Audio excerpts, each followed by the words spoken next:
Hello and welcome to the, I think, 7th video in the training series for the s24. Now in this video, this is sort of a follow-on video from the last one, where we programmed some cues onto the master playback and we programmed some chase and a cue stack onto the playback, or submaster. And now we're just going to quickly I'm just going to take you through the settings for each of these, and we're going to start with the master playback.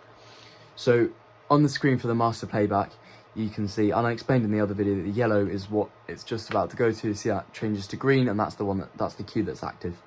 So on this screen we have up, down, color, beam, shape, and position. And the only ones I'm going to go through are color and position, because up and down are just the overall ones. So they count as the whole thing being up and down. The color is obviously how long it takes for the color to change on each cue, going through, tracking through the whole cue list.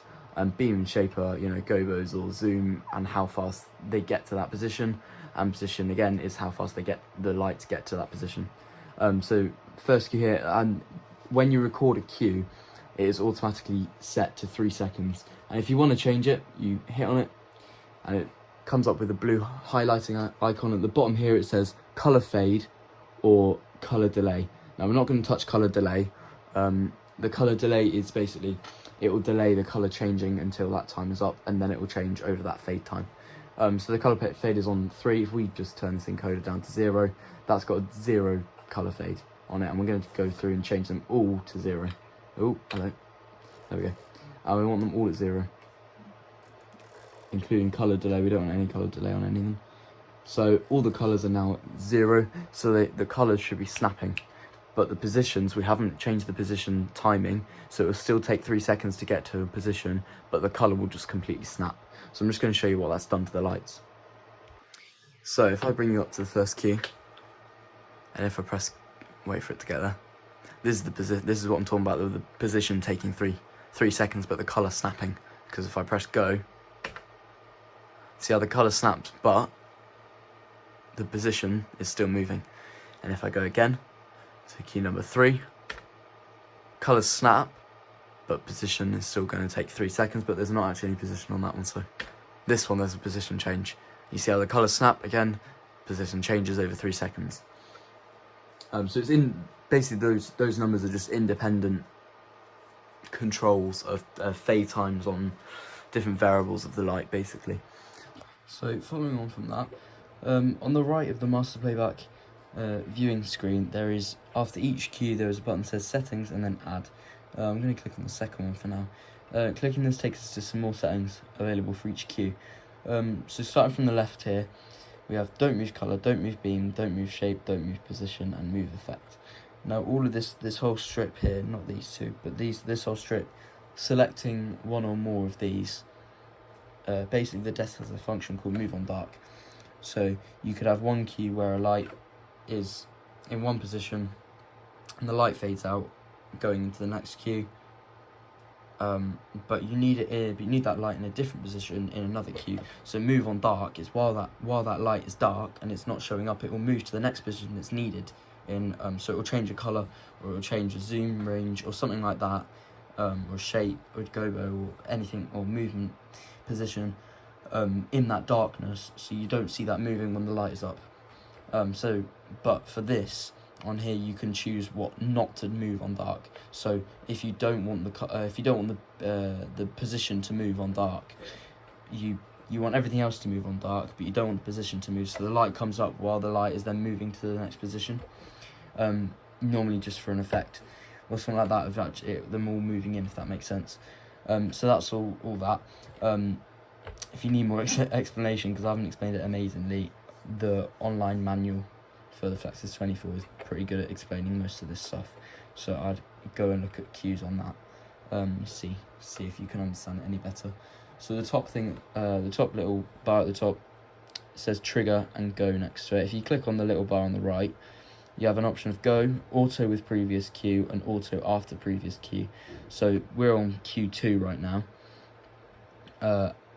And as soon as so auto with previous cue, so as soon as I hit go on Q1, this cue will automatically play after I've clicked on Q1. If I did the previous Q1 after previous cue, So if I have previous cue, and then, yeah, it's the same thing, but with previous cues, they both happen at the same time, and after, it happens after the other ones. The Q1 has been through its whole thing, and you see, if you click on that, the wait time comes up. So I want to wait 3 seconds. So, 3, there we go, and click OK.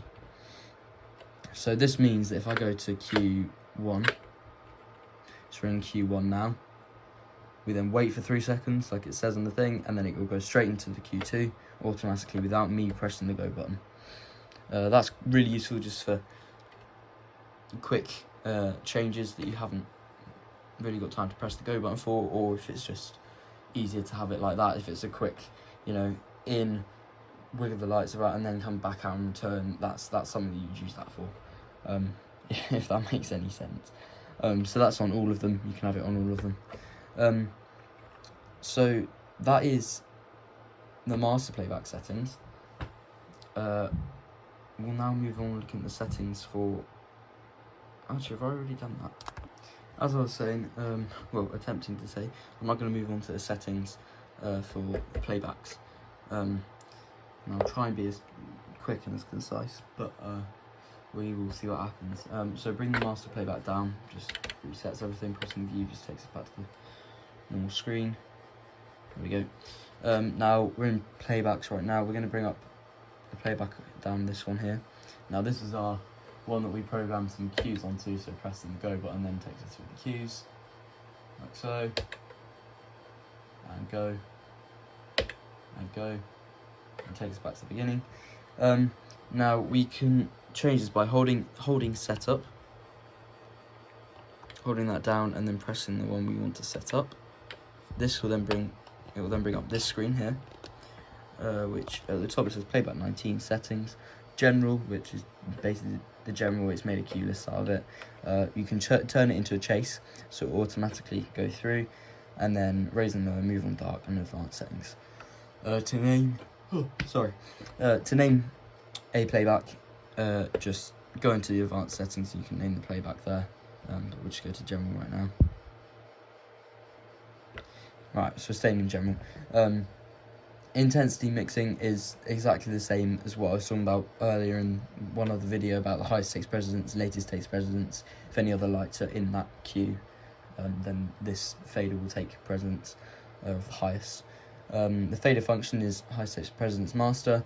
The manual fade one way, manual fade two ways. Honestly, I'm not sure what they do. I haven't really used them. So if you really want to know what they do, then go and look in the manual. I'm not 100% sure, so I'm not going to attempt to tell you something that I don't know. So the next bit across is fader controls. So it's just basically telling you what the fader is actually controlling, and what it doesn't control as well, I believe. So that's that.